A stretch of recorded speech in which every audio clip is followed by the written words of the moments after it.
You were sitting in a warm room. You probably didn't think about the temperature when you woke up. You just pushed a button, or a thermostat adjusted itself in the dark. Your feet hit a clean floor. You turned a tap, and clean, hot water cascaded over your skin. You have a refrigerator full of calories harvested from across the planet, waiting behind a magnetic seal. You are safe. You are comfortable. You are insulated from the raw, indifferent physics of the planet. Now delete it. Strip it all away. Take back the thermostat. Turn off the grid. Pull down the drywall, the insulation, the glass panes. Erase the grocery stores and the paved roads. Take away the cotton shirts, the synthetic jackets, the shoes with rubber soles. Go back. Further. 30,000 years back. The air drops by 40 degrees. The sky turns a brutal, metallic gray. The wind doesn't just blow. It screams, carrying shards of ice that lacerate your face. You are standing on the edge of a monstrous, frozen steppe that stretches for thousands of miles. The ground beneath your feet is permafrost, soil frozen as hard as concrete, never melting, even in the brief, blinding summer. You are hungry. Your family is shivering. If you stop moving, if you make one bad decision in the next hour, you freeze to death. This wasn't a temporary emergency. This was everyday life for thousands of generations of our ancestors during the last glacial maximum. Survival wasn't an academic concept.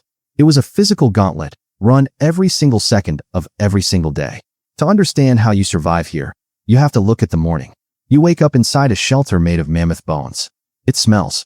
It smells of old grease, wet fur, dried blood, and the dense, stale odor of 10 human bodies packed together for warmth. There is no privacy. Privacy is a modern luxury born of excess heat. In the Ice Age, isolation is a death sentence. You sleep skin to skin with your siblings, your parents, your cousins. You know the exact rhythm of their breathing. You know the exact smell of their sweat. Your bones ache from the hard ground. You slide out from under a heavy pile of reindeer hides. The air inside the shelter is freezing, but outside, it is lethal. Before you can even step into the light, you have to dress. This isn't just throwing on clothes. This is engineering. You pull on layers of cured animal skins. The inner layer is soft fox or hare fur, turned inward against your skin to trap a thin layer of warm air. The outer layer is thick reindeer hide, turned outward to repel the wind. The seams are stitched with bone needles and thread made from animal sinew. If a single stitch is loose, the wind finds it. If the wind finds it, sweat freezes against your skin. Ice against skin causes frostbite. Frostbite leads to gangrene. A loose thread can kill you in 3 days. Your shoes are wraps of thick hide stuffed with dried grass for insulation. They are stiff, frozen solid from the night before. You have to chew the leather around the ankles just to make it soft enough to tie. It tastes of old fat and dirt. Now you step outside.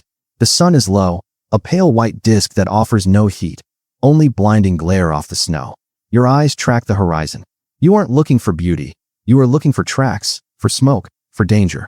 Your stomach is a hollow, burning void. You haven't eaten a fresh green leaf, a berry, or a piece of fruit in 6 months. Winter here lasts forever. Your diet is almost entirely fat and protein. You eat boiled mammoth meat, dried horse flesh, and the precious, iron-rich marrow cracked from the inside of bones.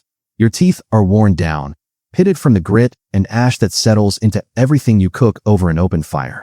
Your jaw muscles are thick and hard from a lifetime of chewing tough, lean wild game. You need to relieve yourself. There is no bathroom. There is no shelter.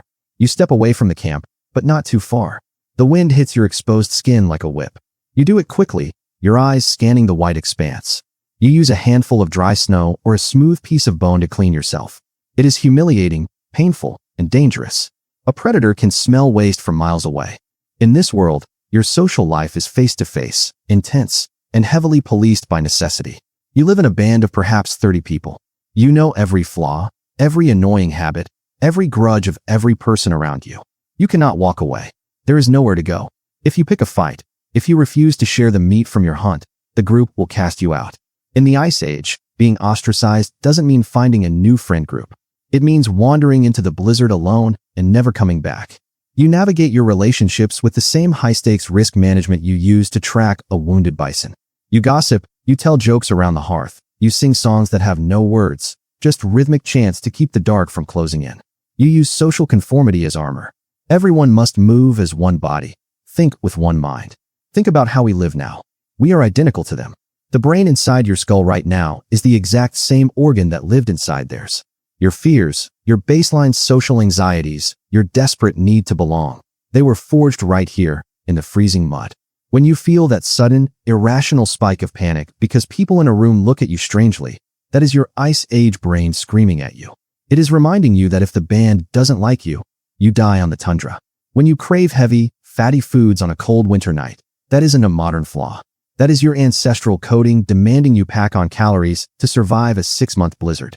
Consider a single, ordinary object from that time, the bone needle. It seems small. It seems insignificant compared to a stone axe or a flint spear. But the needle changed everything. Before the needle, humans wore loose, draped skins. They were clumsy, heavy, and let the heat escape. The needle allowed us to tailor clothing. It allowed us to fit leather precisely to the contours of the human body, sealing in the heat, protecting the fingers, the groin, the armpits. The needle was the technology that unlocked the Arctic. With it, we didn't just survive the cold, we colonized it. We became the ultimate apex predator of the frost, all because of a tiny sliver of bird bone with a hole bored through the top. The hunt is the center of gravity for your existence. You don't hunt with bows or rifles. You hunt with wooden spears tipped with flint that you spent 3 days chipping into a razor-sharp point. You don't fight the mammoth or the woolly rhinoceros with brute strength. You use your mind. You study them. You know the exact weight of a mammoth's footprint in the mud. You know how many times a day it drinks.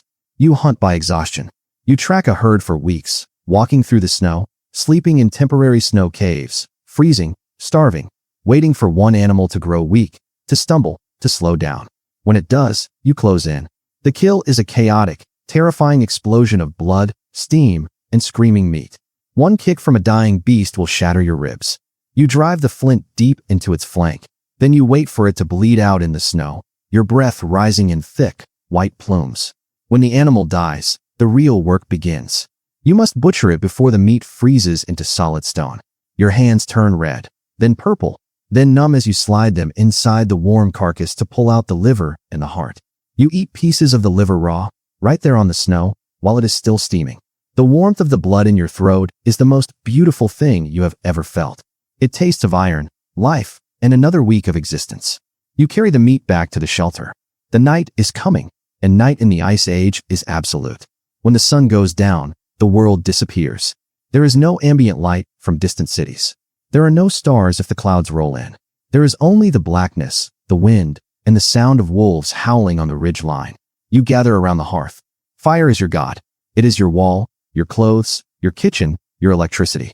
You watch the flames lick the dry willow branches and mammoth fat you collected. The smoke fills the shelter, making your eyes water and your throat raw. You cough, a dry, raspy sound shared by everyone in the room. Most of you have chronic lung damage from the smoke. Most of you will not live past 35. But tonight, you are warm. You look at the walls of the bone hut. In the flickering firelight, the shadows move. Someone takes a piece of red ochre, mixes it with spit and fat, and presses their hand against the surface. They leave a print. A red handprint on the cold bone. It is a statement. It is a scream into the dark. It says, I am here. I am cold. I am hungry. But I am alive. Gradually, the cold recedes. Not in your lifetime, but over millennia. The ice sheets retreat north, melting into massive rivers that carve the valleys we live in today. The permafrost softens into fertile soil. The mammoths die out, replaced by smaller, tamer things. We learn to plant seeds. We learn to build walls of brick instead of bone. We invent the furnace, the water pipe, the soft mattress, the smartphone. We won. We beat the cold. We built a world where nature is something you look at through a window or watch on a screen. But look at what we left behind on the tundra. We traded the suffocating closeness of the clan for the absolute isolation of our private, climate-controlled rooms. We traded the terrifying, meaningful clarity of the hunt for the dull, anxious safety of the modern routine. We insulated ourselves so deeply from the physical pain of the earth that we forgot how to handle the psychological weight of being human. We built an empire of comfort to escape the brutal, crowded chaos of the ice. And we have been freezing in the loneliness of our own design ever since.